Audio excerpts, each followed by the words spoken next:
Yo mga idol, kamusta? Sports Talk PH nga pala. Ang update kay Donaire, pag-usapan natin yan mga idol. Ngunit bago ang lahat ay huwag kakalimutang mag-subscribe at i-click ang notification bell button for more sports talk. So kung atin nga pong matatandaan ay nitong nakalipas na buwan ng Abril lamang, ay muling sumampa sa ibabaw ng lona ang ating pambato na si Pinoy boxing legend, former 4 Division champion Nonito Donaire Jr. makalipas ang 2 taon, kung saan nagawa niyang talunin si Andres Campos sa bansang Argentina, dahilan kung bakit nasungkit niya ang bakanteng WBA interim bantamweight belt. At kanina nga lamang po ay isang napakagandang balita ang dumating sa ating mga Pinoy boxing fans. Ito po ay matapos kumpirmahin sa atin ng ating reliable source na may elevate na si Donaire bilang full WBA bantamweight world champion sa lalong madaling panahon. Ito po ay dahil sa hindi magagawa ng kasalukuyang kampiyon na si Antonio Vargas ang kanyang obligasyon na depensahan ang kanyang titulo sa mandatory challenger niya nang dahil sa injury. At dahil dyan ay matatanggalan ito ng titulo at ibibigay na ito kay Donaire. Dahil po dito ay magiging isang ganap na world champion na ulit si Nonito sa edad na 42 anyos.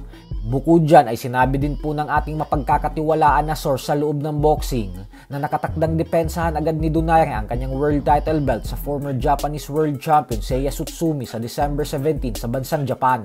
Kaya naman dito po masusubukan si Donaire kung talagang karapat-dapat pa ba talaga siyang maging world champion. At dito din natin makikita kung tama ang naging desisyon ng WBA na iregalo kay Nonito ang WBA bantamweight world title belt. Ganun pa man ay kapag opisyal nang naibigay kay Donaire ang titulo at maging matagumpay si Melvin Jerusalem sa pagdedepensa ng kanyang WBC minimum weight world title belt sa October 29 sa Trinlain, Manila Part 2, ay magiging 3 na ang active Pinoy world champion sa sports ng boxing, kasama ang IBF minimum weight world champion Pedro Taduran. Sa kabilang banda naman mga idol ay agad nga pong nagpakitang gilas ang social media billiard superstar na si JB Sukal sa kanyang kauna-unahang laban sa Philippine Open Pool Championships na kasalukuyang ginaganap sa Gateway Mall sa Quezon City. Tinalo niya po si Paul Jan Ortega sa score na 10-9. Pinakaba po ni Sukal ang kanyang mga tagahanga sa laban na ito dahil matapos lumamang ng 9-5 sa race to 10 ay nagawa pang makahabol ni Ortega at naitabla ang score sa 9-all nang dahil sa mga isinablay na tira ni Sukal. Buti na nga lang ay nakuha niya pa din ang panalo sa bandang huli. Porsigido po kasi si Sukal na patunayan sa lahat na kaya niyang makipagsabayan sa pinakamagagaling na bilyarista sa buong mundo sa kabila ng kanyang napakabatang edad na 16 years old lamang. At sa torneyong ito ay may pagkakataon siyang patunayan ng sarili niya.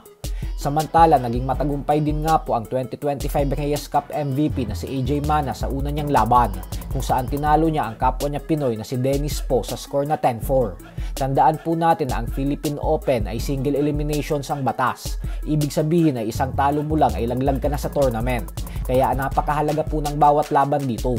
Bukod dyan ay asahan po natin na habang uma-advance sila ay palakas na ng palakas ang makakalaban nila. So hanggang dito na lang po muna tayo mga idol.